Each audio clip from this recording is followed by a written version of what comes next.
So Martin, I will turn to you, sir. Okay, so it's part two, ends and sides, and we'll touch upon that absent cupola this week. Okay, so look at these sides. Poplar, scribed, pressed, etched, whatever you want to call it, siding, 3-ply plywood. It's got a bit of nasty wood grain in it. It's not basswood, so you're stuck with that. These are your window castings. You want to make sure they actually fit in the holes, and they don't. So you have to take a very, very, very sharp scalpel or X-Acto or whatever it is you like to not cut yourself too badly with, and open those holes up consistently in the same direction. I say consistently in the same direction because you want to keep them on the same plane level, left to right, front to back, side to side. And of course, being plywood, the edges, the ends are ugly. That's the nicest word I can come up with. And of course, openings, this is for a center cupola, despite the box saying offset. So we're going to stay with center, unless I'm going to replace the entire sides. And I know people who actually do replace these, just throw the sides away. I don't know how much of the kit they actually keep at that point, but we're going to keep it. We'll stay true to that at least. Okay, ends. So this was all end grain up here before. I'm going to cover that over with some 1x stock, just trim it to fit. And that just covers that up and tidies it up. Painted the door and glazed it while it was still accessible, because the sides weren't on yet. So you can get in there and slap on some acetate, some clear styrene, some polycarbonate, real glass, whatever you like to use. Now's the time to get it done. The roof overhang was not very substantial. You test fit the sides and you feel like this roof just isn't overhanging very much, like almost not at all. It's almost a flush roof. So I just actually built it out a little bit. Some strip wood out of the box, glue it on, all set to go. Not a problem. And a little piece of trim up here at the top just for fun.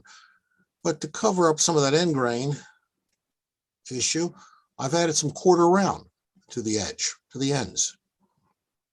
This changes a few dimensions, of course, as we go along, but it tidies things up and it actually makes the corners look a lot nicer. So let's put the sides in.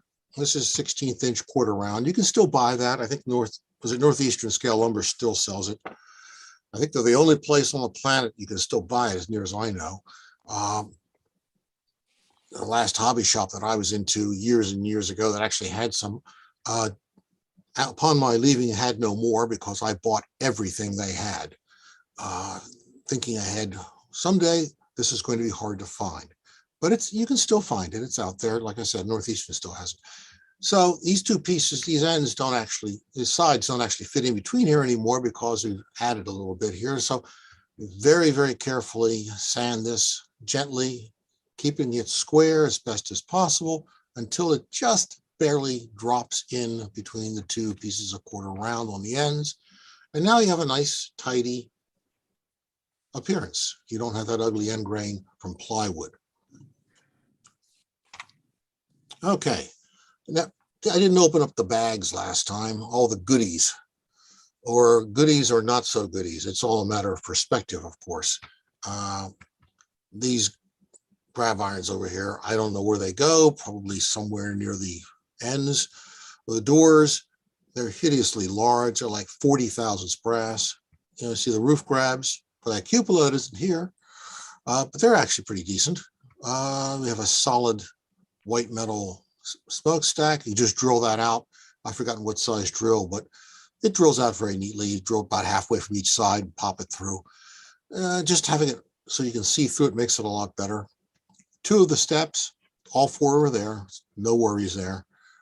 Some end beams for the end of the car.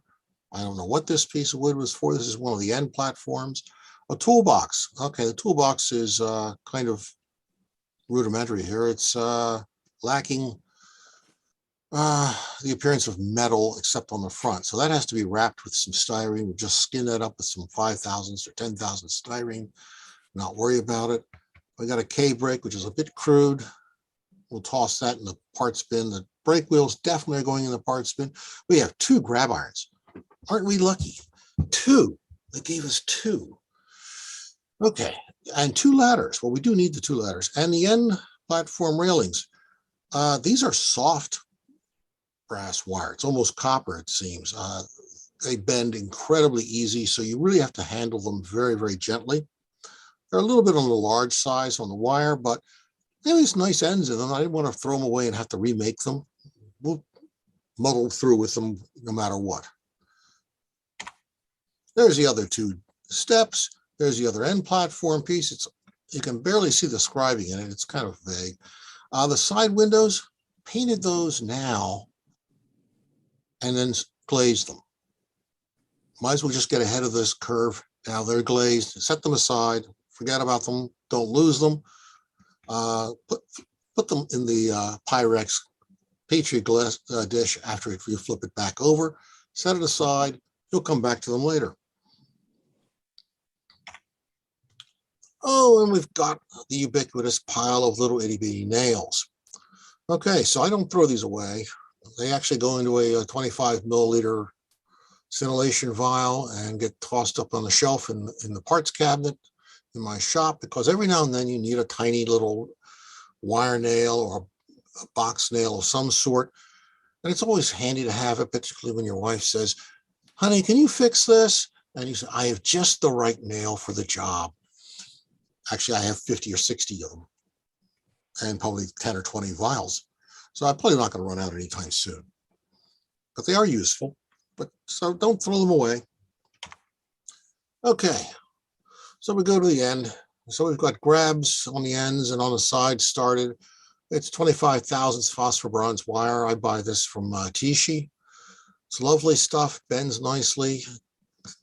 It's, sometimes a little resistance to taking paint, but 2 coats later, it's not complaining to you too badly.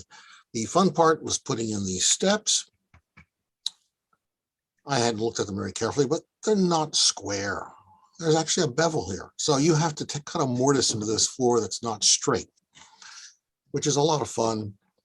Scalpel and saw and small chisels and things of that nature. But, you dig it out, cut a wedge-shaped space, and then they fit in, and then they sit flush with the top, with the platform piece.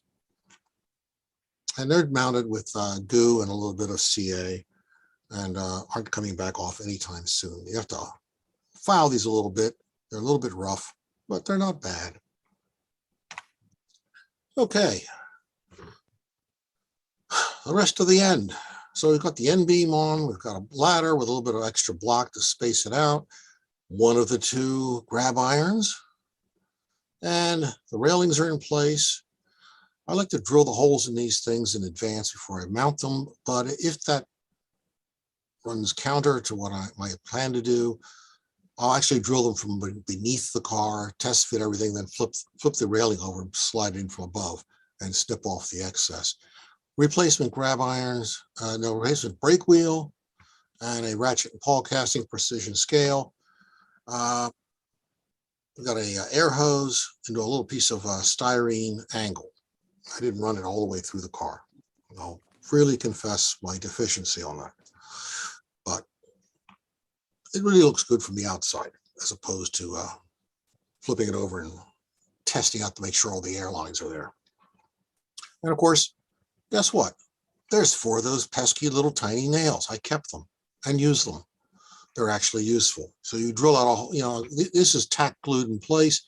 Then I come back with a drill bit in the battery powered Dremel, drill them out, drop the nail in with a drop of CA on the nail, slide it right in with a little bit of friction. They're not coming back out or falling off anytime soon. Okay, I've neglected mentioning the erstwhile missing, absent, lacking cupola. So what about it? Well, guess what?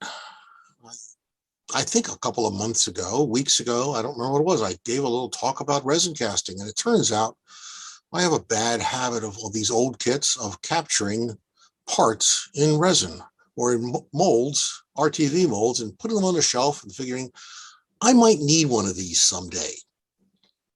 So turns out I need one for this car. And I actually had two different types with a fairly steep curve and a fairly shallow curve at the base. I'm not sure which one this was, but I found the one that actually matched the roof for this. And it probably came from that other Traincraft caboose I built about a year ago. That was on this very show. So while you weren't watching, I took the pieces into my shop, put them into a little box, poured RTV on them, and made myself a mold, and then came back, finished the car, unknown to you that I'd actually captured the parts. So this is one of those things that's worth doing with old kits. You never know when you're going to need these little parts later, and you're never going to find them. I'm pretty sure Traincraft's been out of business a few decades. So Yorick got together with Igor, and we have a cupola. And you just take the four parts, and they're tacked together with some goo and CA, and we're all good to go here. We'll make a roof. I actually have a resin roof, but I didn't like it for this particular cupola. We'll make a wood roof and paint this in advance, glaze it, and set it aside because we have other work to do with that car before we'll be ready for it. So there's a little bit of a order of things and how you put things together. You don't want to slap it all together and then find out, oh, drat, how do I glaze this thing? Or, putting glass on this from the inside out is kind of difficult. It's a lot easier to pause now, paint it, glaze it, set it aside. And that's what we're going to be doing next week, probably, because it seems that we've run out of slides for now. So we're stopping here. And then we're going to pose the other question. So where do I get trucks for a four-wheel bobber in O-scale?